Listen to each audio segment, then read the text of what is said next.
निर्गमन 3 उसकी 7 से 10 में लिखा, फिर यहोवा ने कहा, मैं अपनी प्रजा के लोग जो मिस्र में हैं उनके दुख को मैंने निश्चय देखा है। उनकी चिल्लाहट परिश्रम करने वालों के कारण जो होती है उसको भी मैंने सुना है। उनकी पीड़ा पर मैंने ध्यान लगाया है। इसलिए अब मैं उतर आया हूं कि उन्हें मिस्रियों के वश से छुड़ाऊं और उन्हें उस देश से निकालकर एक अच्छे और बड़े देश में जहां दूध और शहद की नदियां बहती हैं, अर्थात कनानी, हित्ती, अमोरी, परिज्जी, हब्बी, यबूसी लोगों के देश में पहुंचाऊं। इसलिए अब सुन, इजराइलियों की चिल्लाहट मुझे सुनाई पड़ी है और मिस्रियों का उन पर अंधेर करना भी मुझे दिखाई पड़ा है। इसलिए आ, मैं तुझे फिरौन के पास भेजता हूं कि तू मेरी इजरायली प्रजा को मिस्र से निकाल ले आए। अपने हाथों को उठाओ। यीशु मसीह ने कहा, यहोवा के वचन में लिखा, यूहन्ना 4 उसकी 35 और 36, जो मैंने पढ़ा वो निर्गमन 3 उसकी 7 से 10। यहोवा परमेश्वर ने क्या कहा? उसने कहा, मैं तुम्हें इजराइलियों के पास भेजता हूं। मूसा को कहा, अपने हाथों को उठा। किस टाइम बोला परमेश्वर ने मूसा को? जब मूसा अपनी आस को खत्म कर बैठा था, जब मूसा ये मान बैठा था कि जो दर्शन उसने देखे थे, जो इजरायली लोगों को वो छुड़ाना चाहता था, अब वो खत्म हो चुके। वो परमेश्वर जिसने आपको बना के भेजा धरती के ऊपर, वो आपको भूला नहीं। उसे मालूम है आपको कहां लेके जाना है और कब लेके जाना है। जब मूसा, बाइबल कहती है कि पर अपने ससुर की भेड़ बकरियों को चराते चराते जब वो भूल चुका था कि मैं इजराइलियों को छुड़ाने के लिए पैदा हुआ हूं, और उसने एक बार 40 साल की उम्र में ट्राई भी किया था, लेकिन वो ट्राई अभी शरीर में किया था, वो आत्मा से भरा नहीं था। और बाइबल कहती है 40 साल जब उसने भेड़ बकरियों को चराया, जब वो मैदानों में रह के, पहाड़ों में रह के भेड़ों और बकरियों को चराकर परमेश्वर की उपस्थिति में रहता था, वो 40 साल परमेश्वर ने उसे पवित्र आत्मा से भरा था। परमेश्वर पहले भी उसे इस्तेमाल कर सकते थे, लेकिन वचन कहता है ना तो बल से ना शक्ति से, बल्कि उसकी आत्मा के द्वारा।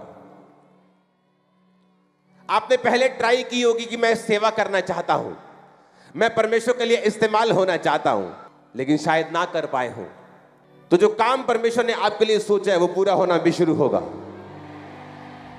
क्योंकि परमेश्वर ने कहा, मैं तुझे इस्तेमाल तो करना चाहता हूं मूसा, लेकिन जिस तरह से तू इस्तेमाल होना चाहता है, तू अभी शरीर में है। इसलिए बाइबल कहती, मूसा ने जब देखा कि 2 इब्री को एक मिस्री मार रहा है, तो उसने मिस्री को मारकर रेत में गाड़ दिया। उसे लगा कि मैं सेवा कर रहा हूं, लेकिन परमेश्वर को शरीर में सेवा नहीं चाहिए। बाइबल कहती है जो सेवा पवित्र आत्मा में होकर नहीं की जाती, परमेश्वर के सामने कबूल नहीं होती। तो उसको खत्म करने के लिए परमेश्वर ने 40 साल कि मूसा क्रूस उठाकर डेड हो जाए, जिस तरह जीसस ने कहा, जो कोई रोज अपना क्रूस उठाकर रोज नहीं मरेगा और मेरे पीछे नहीं चलेगा, वो मेरे योग्य नहीं होगा।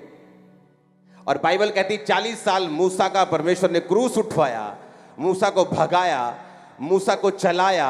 40 साल मूसा मर गया, उसे भूल गया वो कोई राजा की संतान भी था या राजा बनने वाला था। और परमेश्वर ने कहा, मूसा अब तू डेड हो चुका है अपनी निगाह में, अब मैं तुझे इस्तेमाल करने के लिए तैयार हूं। तू पवित्र आत्मा से भर चुका है, अब मैं तुझे इस्तेमाल करने के लिए तैयार हूं। अब तू शरीर में नहीं आत्मा में है, अब मैं तुझे इस्तेमाल करने के लिए तैयार हूं। परमेश्वर की एक खूबसूरती है, आप जब अपनी लाइफ में एक्सपेक्ट नहीं कर रहे होते, तभी परमेश्वर कुछ ऐसा करता है जो आपकी आंखों को खोलता है, और ये जानबूझ के ऐसा होता है। जब चेले परमेश्वर के साथ थे, तो परमेश्वर ने कहा यूहन्ना 4 उसकी 35 और 36 में, यीशु मसीह ने कहा, क्या तुम नहीं कहते कि कटनी होने में भी 4 महीने पड़े हैं? पर अपनी आंखें उठाकर खेतों पर दृष्टि डालो, वो कटनी के लिए पक चुके हैं। काटने वाला मजदूरी पाता और अनंत जीवन के लिए फल बटोरता, ताकि बोने वाला और काटने वाला दोनों आनंद करें। यीशु मसीह ने कहा, क्या तुम नहीं कहते कि कटनी होने में भी 4 महीने पड़े हैं? पर देखो वो कटनी के लिए पक चुके हैं। उन्हें लगता था कि शायद अभी टाइम पड़ा है, लेकिन जीसस ने कहा स्पिरिट में अपने चेलों को कि तुम इस्तेमाल होने के लिए बिल्कुल तैयार हो। उनको लगता था कि अभी हम यूज नहीं हो सकते, अभी हमें ट्रेनिंग करनी पड़ेगी, बाइबल कॉलेज जाना पड़ेगा, यीशु मसीह के साथ 10 साल ट्रेनिंग करनी पड़ेगी, जैसे सदूकी और फरीसी करते थे वैसे करना पड़ेगा, हमें कहीं पढ़ना पड़ेगा, सर्टिफिकेट लेना पड़ेगा। परमेश्वर ने कहा नहीं नहीं नहीं नहीं, ये वो काम नहीं हो रहा। देखो कटनी के लिए पक चुके हैं, अब तुम्हें जाना है कटनी काटने के लिए। मैं तुम्हारे साथ हूं, तुम्हें क्या बोलना है तुम्हें चिंता नहीं होगी। पवित्र आत्मा तुमको बता दिया करेगा तुम्हें क्या बोलना है। आमीन। ऊंचे वाला चाहिए तो बरकत भी आपकी होगी। आप वो एक्सपेक्ट भी नहीं करते जो परमेश्वर आपकी लाइफ के लिए करता है। आपको सिर्फ पवित्र आत्मा से भरना है। आपको लगेगा आप सिर्फ अभी 3 महीने के बिलीवर हैं तो वो आपको इस्तेमाल कैसे कर सकता है। आपको तो सर्टिफिकेट चाहिए, आपको तो बाइबल कॉलेज की ट्रेनिंग चाहिए, लेकिन बाइबल ऐसा नहीं कहती। चेलों ने किसी बाइबल कॉलेज में दाखिला नहीं लिया। जीसस क्राइस्ट ने प्रैक्टिकल उन्हें सिखाया, सिर्फ थ्योरी नहीं पढ़ाई, बैठकर उन्हें थ्योरी भी सिखाई और प्रैक्टिकल भी सिखाया, और 3 साल प्रैक्टिकल सिखाया। हालेलुया। आप इस्तेमाल किए जाएंगे आज ही रात से। जो ये सोचता है वो सिर्फ 3 महीने का विश्वासी है, 6 महीने का है, तुम ज्यादा इस्तेमाल किए जाओगे इन जीसस ने। आमीन। मेरे को ऊंचे वाला चाहिए चर्च। इसलिए पवित्र वचन कहता है ना बल से ना शक्ति से बल्कि उसकी आत्मा के द्वारा। और इसलिए परमेश्वर ने मूसा को कहा कि अब मैं तुझे इस्राएलियों को छुड़ाने के लिए भेजूंगा। मैंने उनकी प्रार्थना को सुना है, मैंने उनके आंसुओं को देखा है, मैंने उनकी मेहनत को देखा है। आप नहीं जानते कौन सी रूहें हैं जो प्रार्थना कर रही हैं, जिनको यह भी मालूम नहीं कि कौन सच्चा परमेश्वर है, लेकिन वो ऊपर देख देख कर प्रार्थना कर रहे हैं कि सच्चे परमेश्वर अगर तू है तो हम पे जाहिर कर। और परमेश्वर का रूह आपको तैयार कर रहा है अपने आप को उन पर जाहिर करने के लिए। आप जाएंगे एक एक कोने में यीशु के नाम में प्रचार करने के लिए, बताने के लिए यीशु मसीह धर्म बदलने नहीं आए, वो जात बदलने नहीं आए, वो जीवन बदलने के लिए आए हैं। Hallelujah, hallelujah. जब परमेश्वर ने आदम को बनाया तो कोई जात बनाई थी उसकी? उसने एक ही आदम बनाया और एक ही हवा को बनाया, और सारी सृष्टि आदम और हवा से रची गई। तो कौन सी जात थी आदम की और हवा की? कोई जात नहीं थी। इसलिए जब आप चर्च में आते हैं, जब आप ऐसे चर्च में एंटर करते हैं जहां पवित्र आत्मा काम करता है, आप देखते हैं वहां कोई जात पात का चक्कर नहीं, क्योंकि परमेश्वर ने बनाया नहीं। कोई भी वॉलंटियर, कोई भी जाति ऊपर जा सकती है, हाँ कहीं भी बैठ सकती है, कुछ भी कर सकती है, क्योंकि जात बाइबल के मुताबिक परमेश्वर ने नहीं बनाई। उसने धर्म को नहीं बनाया, उसने इंसान बनाया। उसने इंसान को धार्मिकता को स्थापित करने के लिए बनाया, संगति करने के लिए बनाया, पवित्र आत्मा से भरने के लिए बनाया। अपने शरीर को आज छोड़कर, अपनी मैं को भूलकर, अपने प्लान्स को भूलकर कि अभी तो मेरी 6 महीने की स्टडी पड़ी है और उसके बाद मैं इस्तेमाल होंगी, पहले मैं डॉक्टर बन जाऊं उसके बाद मैं इस्तेमाल होंगी। परमेश्वर ने कहा तुम कहते हो कि कटनी होने में भी 4 महीने पड़े हैं, पर देखो आंखें उठाकर दृष्टि देखो, देखो वो पक चुके हैं। आपको आज से इस्तेमाल होना है। आप पढ़ो जो पढ़ना है, करो जो करना है, करो वो बिजनेस, पढ़ो पढ़ाई, कुछ भी करो, लेकिन आज से खुदावंद के कामों को करना है। उसके कामों को करने के लिए जो पवित्र आत्मा का अभिषेक चाहिए, आज नाइट आपके ऊपर होगा यीशु के नाम में। वो लंगड़े चलाने का अभिषेक, मुर्दे जिलाने का अभिषेक, बीमार चंगे करने का अभिषेक, दुष्ट आत्मा को भगाने का अभिषेक, आमीन। रिसीव करो by fire in Jesus name. Hallelujah. आप चाहे बिजनेसमैन हैं, वो आपको अभिषेक से भरेगा। जीसस ने कहा देखो वो कटने के लिए पक चुके हैं, मत सोचो मैं ये काम कर लूंगा और उसके बाद मैं इस्तेमाल होना शुरू होगा। पहले मैं वीजा लगवा लूं, पहले मैं पढ़ाई कर लूं, पहले मैं ये शादी कर लूं, पहले मैं बच्चे को जन्म दे लूं। परमेश्वर ने कहा नहीं, देखो आंखें उठाकर देखो, वो कटने के लिए पक चुके हैं। काटने वाला, परमेश्वर ने क्या कहा, मजदूरी पाता और अनंत जीवन के लिए फल बटोरता, ताकि बोने वाला और काटने वाला दोनों आनंद करें। आपको काटना है और अनंत जीवन के लिए फलों को बटोरना है। आप रूहों की कटनी को काटेंगे और आपके घराने आशीषित होंगे, इतना जितना आप सोच भी नहीं सकते। आप नशे करने वालों को बचाएंगे, बीमारों को बचाएंगे, आप कुचले हुओं को छुड़ाएंगे, और आप आनंद के सहभागी होंगे इन जीसस ने। लोग सोचते हैं शादी करेंगे तो आनंद आ जाएगा, फिर देखते हैं आनंद जितना था वो भी चला गया। वो बोलते हैं अच्छा बिजनेस हो जाएगा तो आनंद आ जाएगा, फिर बिजनेस में नए चैलेंजेस आ गए तो आनंद नहीं। सोचते एक फॉरेन का टूर लग जाए तो आनंद आ जाएगा, फॉरेन भी चले गए तो आनंद नहीं आया। क्योंकि जीसस ने कहा अगर तुम कटनी को काटोगे, अगर तुम फसल को काटोगे तो तुम मजदूरी को पाओगे और अनंत जीवन के लिए फल बटोरोगे और मिलकर आनंद करोगे। आनंद सिर्फ सेवा में मिलता है। आनंद इस दुनिया में रियल वाला उन्हीं लोगों के पास है जो सेवकाई में है, चाहे वो अपने पास्टर के साथ सेवा करते हैं, चाहे वो विश्वासी हैं खुदाबंद का प्रचार करते हैं, चाहे वो सेवक है। आनंद उन्हीं लोगों के पास है जो खुदाबंद के काम को कर रहे हैं। क्योंकि जीसस ने कहा क्या तुम नहीं कहते कि कटनी होने में अभी 4 महीने पड़े? उन्होंने कहा नो नो नो, 4 महीने नहीं पड़े।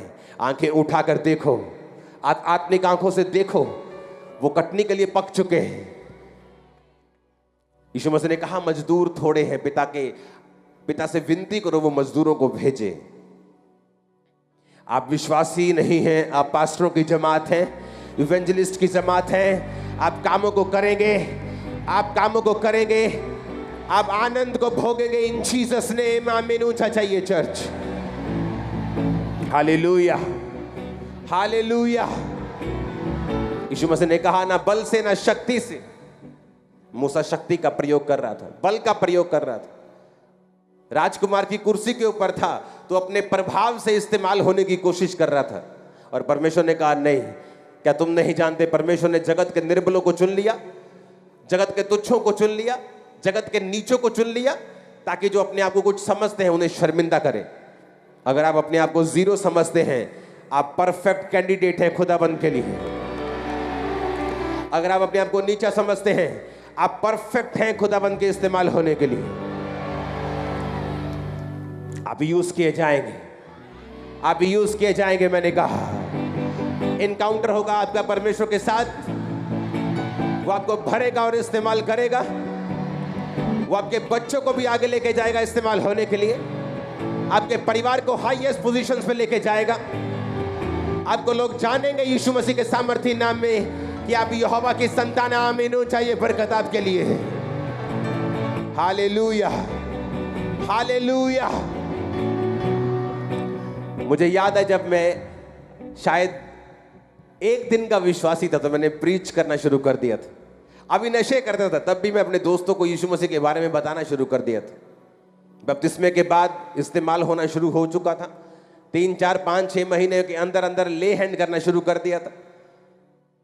दिक्कतें आई, शैतान ने पीछा किया, लेकिन याद रखो जब परमेश्वर आपको इस्तेमाल करना चाहता है और जब आप पवित्र आत्मा से भरना चाहते हैं, वो आपको परीक्षाओं से होकर गुजरने देगा। उसने कहा यीशु मसीह की परीक्षा हुई और वो 40 दिन और 40 रात भूखा रहा और जंगल में रहा। और वचन इस तरह से कहता है कि पवित्र आत्मा ने पुश किया। जैसे आपका दोस्त आपको धक्के से ले जाता है, चल धक्के से गेड़ी मारने चलते हैं। बाइबल कहती है पवित्र आत्मा ने पुश किया, धक्का दिया जीसस क्राइस्ट को जंगल में लेके जाने के लिए। जंगल क्या है? परीक्षा का समय, एक ऐसा समय जिसे आप नहीं चाहते, जो आपका फेवरेट टाइम नहीं है, जो परीक्षाओं का टाइम है, जो दुखी होने वाला समय लगता है आपको, लेकिन उसी समय परमेश्वर का आत्मा आपको तैयार करता है इस्तेमाल होने के लिए। वो बीमारी का समय हो सकता है, कुछ भी फुलिश चीज हो सकती है, मूर्खता से भरी हुई, दूसरे के लिए छोटी लेकिन आपके लिए बहुत बड़ी। वो एक निराशा का भाव हो सकता है, उदासी हो सकती है, वो गरीबी हो सकती है, वो बीमारी हो सकती है, वो सेटिस्फाइड ना होना अपनी लाइफ से हो सकता है, अशांत होना हो सकता है। परमेश्वर उन परीक्षाओं के दिनों से आपको निकालता है ताकि वो आपको भर सके। और पवित्र आत्मा, बाइबल कहती है, उसने जीसस को पुश किया, धक्का दिया, जबरदस्ती की कि चल जंगल में। और जंगल में बाइबल कहती 40 दिन और 40 रात वो निराहार रहा और शैतान उसकी परीक्षा करता रहा। वो गया तो था जंगल में पवित्र आत्मा की भरपूरी के साथ, लेकिन जब लौटा तो पवित्र आत्मा की सामर्थ से भरा हुआ लौटा। पवित्र आत्मा तो आप सबके पास है। बाइबल कहती है जो यीशु मसीह को परमेश्वर मानते हैं, जो उसको परमेश्वर का बेटा मानते हैं, वो पवित्र आत्मा के बिना नहीं कह सकते ये बातें। तो पवित्र आत्मा तो उस दिन आपके अंदर आता है जिस दिन आप जीसस क्राइस्ट को अपना उद्धारकर्ता कबूल करते हैं, बपतिस्मा लेते हैं, डुबकी जब लगाते हैं, आप विश्वास करते हैं मैं मारा गया और गाड़ा गया और जी उठा जीसस की तरह। लेकिन बाइबल कहती उसकी अगला पॉइंट है पवित्र आत्मा की सामर्थ से भरना, जो जीसस क्राइस्ट ने लूका 4:13 में लिखा कि अब यीशु मसीह आत्मा की सामर्थ से भरा हुआ लौटा जब वो जंगल से आया वापिस। Hallelujah, hallelujah. यही परमेश्वर इजराइलियों की लाइफ में चाहता था।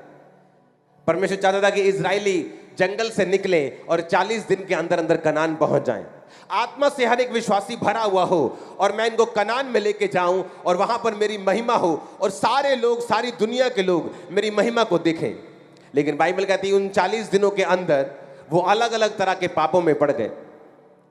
कोई बुत परस्ती में लग गया, कोई व्यभिचार में, कोई चोरी में, कोई हत्या में, कोई गे बन गया, कोई कुछ बन गया। और बाइबल कहती है वो 40 दिन का सफर 40 साल का बन गया और परमेश्वर उनकी लाइफ में वो नहीं कर पाया जो परमेश्वर उनकी लाइफ से करना चाहता था।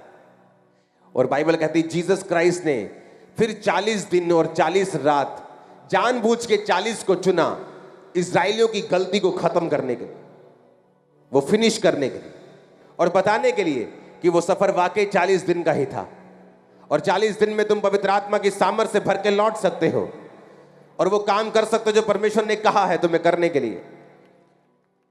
हालेलुया। और परमेश्वर ने उन 40 दिनों में उन कर्स को फिनिश कर दिया कि तुम फेल हो गए थे उस 40 दिनों के सफर में, अब मैं तुम्हें पास करता हूं। अब तुम्हें बिलीव करना है कि जीसस क्राइस्ट ने 40 दिन का सफर मेरे लिए सहा, विश्वास करना है, अपनी लाइफ को समर्पित करना है और खुदाबंद आपको स्पिरिट से भरेगा और हील करेगा, डिलीवर करेगा, आजाद करेगा। आमीन। ऊंचा ये बरकत आपकी है। तैयार है पवित्र आत्मा से भरने के लिए, ये समझने के लिए कि उसको आपकी क्वालिफिकेशन नहीं चाहिए आपको इस्तेमाल होने के लिए। आपकी 2 कॉलिंग्स हैं, एक है जीसस क्राइस्ट के लिए प्रीच करना जो सबकी है, दूसरी है आपकी अपनी कॉलिंग, दूसरी तरह की। 2 तरह की सच्चाइयां हैं, 2 तरह की रोशनी परमेश्वर ने बनाई है, एक सूर्य और एक चंद्रमा। सूर्य को दिन पर प्रभुता करने के लिए, चंद्रमा को रात के ऊपर प्रभुता करने के लिए बनाया गया। 2 तरह की सच्चाई बाइबल कहती है आपकी लाइफ में होती है। पहली सच्चाई जो मत्ती 28 उसकी 18 से 20 में कि जाओ और सुसमाचार सुनाओ, ये पहली सच्चाई है, ये बड़ी सच्चाई है। दूसरी सच्चाई जो चंद्रमा परमेश्वर ने बनाया वो ये है कि अपना काम करो। तुम डॉक्टर हो सकते हो, इंजीनियर हो सकते हो। जीसस ने कहा जो अपना घर नहीं संभाल सकता वो सेवा नहीं कर सकता। तुम एक पास्टर हो सकते हो, एक बिजनेसमैन हो सकते हो, हाउसवाइफ हो सकते हो, काम करने वाले हो सकते हो, ऑटोमैन हो सकते हो, पायलट हो सकते हो, रिक्शा वाले हो सकते हो। ये दूसरी कॉलिंग है, दूसरी बुलाहट है। परमेश्वर ने कहा पहली बुलाहट को पूरा करते रहना, दूसरी बुलाहट भी तुम्हारे लिए जरूरी है। दूसरी करते करते पहली भूल मत जाना। और जब आप पहली बुलाहट को पूरा करेंगे और प्रीच करेंगे तो दूसरी बुलाहट में परमेश्वर आपको सफल भी करेगा। आप एक सफल डॉक्टर होंगे, सफल इंजीनियर होंगे, सफल बिजनेसमैन होंगे, सफल काम करने वाले होंगे। आपका परिवार सेटिस्फाइड रहेगा। आमीन। ऊंचा चर्च। हालेलुया। आप तैयार है पवित्र आत्मा से भरने के लिए? तो जंगल में जाने के लिए भी तैयार रहना, परीक्षाओं से निकलने के लिए भी तैयार रहना, अड़े और खड़े रहना, क्योंकि जीवित परमेश्वर आपके साथ होगा। वो आपको भरेगा भी, आपको निकालेगा भी, आपको आशीषित भी करेगा। बेस्ट प्लेसेस आपके लिए होंगे इन जीसस ने। कब प्रीच करते करते दुनिया के बेस्ट देशों में आप होंगे आपको मालूम भी नहीं होगा। कब प्रीच करते करते बेस्ट कुर्सियों के ऊपर आप होंगे आपको मालूम भी नहीं होगा। कब प्रीच करते करते आपके बच्चे एक्सीलेंस में चले जाएंगे आपको मालूम भी नहीं होगा। आप उसके बोझ को उठाएंगे, वो आपके बोझ को उठाएगा। लोगों को मैंने देखा है टेंशन लेते हुए, ओ बच्चे की टेंशन है, ओ इसकी पढ़ाई की टेंशन है, ये क्या करेगा बड़ा होके। जीसस ने कहा तुम अपना बोझ मुझे दे दो, मेरा बोझ उठा लो, तुम मेरा क्रूस उठा लोगे, मेरा बोझ उठा लोगे, मेरी सेवा उठा लोगे, मैं वो सब कुछ तुम्हारे लिए कर दूंगा। हो सकता है परमेश्वर ने तुम्हारे बच्चे के लिए कुछ ऐसा सोचा हो जिसमें उसको पढ़ाई करने की जरूरत ना हो, दुनिया के टॉप के कई बिजनेसमैन 10वीं तक पढ़े नहीं हैं, कईयों ने 8वीं तक नहीं की, कईयों ने 5वीं तक नहीं की है। तो परमेश्वर को आपको सक्सेसफुल करने के लिए उसको किसी चीज की जरूरत नहीं। इसका मतलब ये नहीं हम पढ़े नहीं, हम अनपढ़ रहे। आप पढ़ो, जो आपके हाथ में है वो करो, फिर जीसस हीरो की तरह एंट्री मारेगा आपकी लाइफ। फिल्में देखी है ना, बंदे करते हैं जो करना चाहिए, पूरा दम लगाते हैं, फिर नहीं होता, फिर हीरो आता है, फिर हीरो करता है काम। जीसस तुम्हारा सुपर हीरो आएगा तुम्हारी लाइफ में काम करने के लिए। फिर वो जब एंट्री मारता है ना, वो सच का हीरो है। लोगों को मालूम हो गया, जब कोरोना वायरस आया किसी आयरन मैन ने नहीं बचाया, कोई कैप्टन अमेरिका नहीं आया, कोई सुपरमैन नहीं आया, हाँ, कोई थानोस नहीं आया, और कौन कौन से हैं, हाँ, हाँ, शक्तिमान, स्पाइडरमैन, कोई नहीं आया। एक ही सुपर हीरो था जब काम कर रहा था, उसका नाम क्या था? लोगों को लगता है कोरोना आया, अब देखते हैं ये हीलिंग करने वाले कहाँ हैं। कहाँ थे हम? सड़कों के ऊपर। लाइव वीडियोस मौजूद हैं, आज भी चले जाओ देख लो। और लोग हैरान हो रहे थे कि ये ले हैंड कैसे कर रहे हैं। अब प्रॉब्लम ये थी, उस टाइम वीडियो नहीं डाल सकते थे ले हैंड की, कि कोरोना पेशेंट आया और ले हैंड किया। जैसी वीडियो डाली तो लोग अंदर करेंगे, बोलेंगे क्वारंटाइन हो जाओ जी, तुम संपर्क में आ गए हो। मेरी एक बड़ी मीटिंग चल रही थी, बड़ी जरूरी, किसी के साथ। पहला अटैक जब कोरोना का हुआ अप्रैल 2020 में, सब डरे हुए थे, लेकिन हम अपना काम कर रहे थे।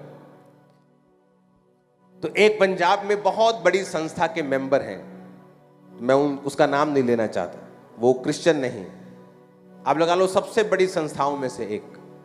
तो वो मेरे पास बैठे थे और उनको मैसेज आया कि उनकी एक रिश्तेदार को कोरोना हो गया।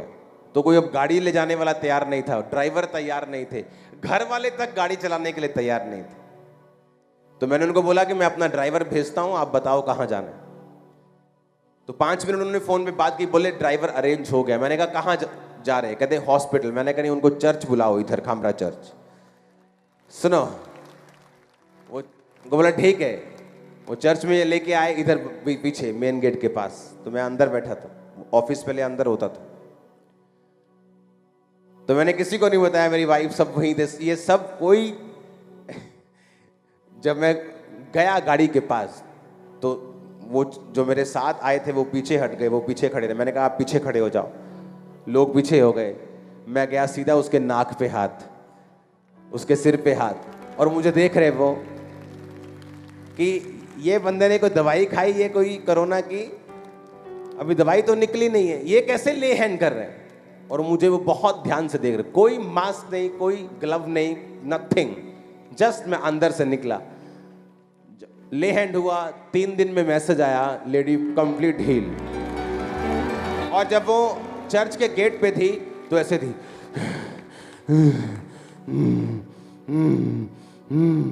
लिटरली ऐसे।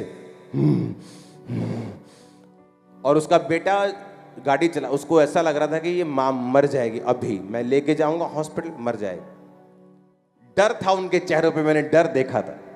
और तब मुझे मालूम हुआ था कि ये सब सुपरमैन फेल हैं, जीसस सुपरमैन पास है। Hallelujah, hallelujah. और वो लोग आज भी नॉन बिलीवर्स हैं, वो बिलीवर्स नहीं है। जो हील हुआ वो अभी भी अविश्वासी है, प्रभु को नहीं मानता। जिनके घर में हीलिंग हुई वो आज भी उसी संस्था के मेंबर हैं, अविश्वासी हैं, लेकिन जीसस की पावर को जानते हैं। वो जानते हैं कि ये फेक नहीं है, ये ओरिजिनल वाली पावर है। हालेलुया। तुम दुनिया को सरप्राइज भी करोगे और शॉक भी करोगे इन जीसस ने। आमीन। क्योंकि अगर आपकी लाइफ में परमेश्वर की सामर्थ्य नहीं है तो रिजल्ट नहीं आता। बिना पावर के, बिना सामर्थ्य के प्रचार करने से अच्छा है कि आप मत करें। आप जब बोलें तो परमेश्वर की पावर हिट करनी चाहिए। बाइबल कहती है हन्ना और पनिन्ना 2 औरतें थी। पनिन्ना के तो बालक हुए पर हन्ना के कोई भी बालक नहीं हुआ। हन्ना पहले नंबर की पत्नी थी, पनिन्ना दूसरे नंबर की थी। लेकिन जब नाम लिया जाता था तो पनिन्ना का पहले लिया जाता था और हन्ना का बाद में लिया जाता था, क्योंकि हन्ना के कोई भी संतान नहीं थी, वो फ्रूटफुल नहीं थी। जब आपकी लाइफ में फ्रूट नहीं होता, आप भाई तो बड़े होते हैं घर के, लेकिन नाम आपका बाद में लिया जाता है। आपने सेवकाई तो पहले ओपन की है, पर आपका नाम बाद में आता है। इसलिए कहा रिजल्ट अच्छा है, ये आपको इंसल्ट से बचाता है। आपका रिजल्ट नंबर 1 होगा इन जीसस नेम। बिना अनॉइंटिंग कोई रिजल्ट नहीं, बिना फायर कोई रिजल्ट नहीं, बिना पवित्र आत्मा की सामर्थ्य कोई रिजल्ट नहीं। उसके लिए आपको परीक्षाओं से निकलना होगा, जंगल से निकलना होगा, अपने मन को, अपनी मैं को खत्म करके परमेश्वर के पीछे चलना होगा, सेवा करनी होगी, प्रीच करना होगा, अपने दिमाग का प्रयोग कम करना होगा। क्योंकि जीसस ने कहा देखो, वो तुम कहते हो कि कटनी के लिए 4 महीने पड़े, देखो फसल अभी छोटी है, बड़ी होगी, फिर इस पे बालें लगेगी, फिर कनक लगेगी, फिर ये पकेगी, फिर हम काटेंगे। परमेश्वर का नहीं, वो कटनी के लिए पक चुके हैं। आप तैयार हैं सेवा के लिए? मैं स्पिरिट में आपको बोल रहा हूं। अपने हाथों को उठाओ। Thank you Jesus. हमारे YouTube चैनल को सब्सक्राइब करें ताकि आप परमेश्वर के गहरे वेदों को जान सकें कि कैसे आप परमेश्वर में बढ़ सकते हैं, कैसे आप दुष्ट आत्माओं से, नशों से, बीमारियों से और वंशों के श्रापों से आजाद हो सकते हैं।